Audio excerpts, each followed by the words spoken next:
ஒருபோதும் கைவிட மாட்டார்.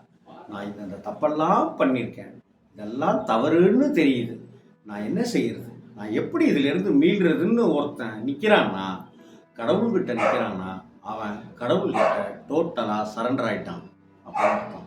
அதனால தான் அந்த திருவண்ணாமலை அப்படிங்கிற அந்த அற்புதமான திருத்தலத்தில் அண்ணாமலையார் அப்படிங்கிற திருநாமத்தில் சிவபெருமான் குடிகொண்டிருந்தாலும் கூட அங்கே முருகப்பெருமானுடைய ஆட்சி அந்த தருணத்தில் நிகழ்ந்தது.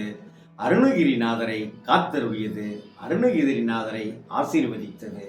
அருணகிரிநாதர் உலக புகழ்பெற்ற திருப்புகழுக்கு சொந்தக்காரரானார். திருப்புகழை நமக்கு அள்ளி அள்ளி கொடுத்தார். திருப்புகழை பாடப்பாட வாய்மணக்கும் அப்படின்னு அவர் சொல்லி வைத்திருக்கிறது. அதனாலதான் உடனே அவர் அருணகிரிநாதர் என்ன பண்றாரு, பல முருகஸ்தலங்களுக்கு போறாரு.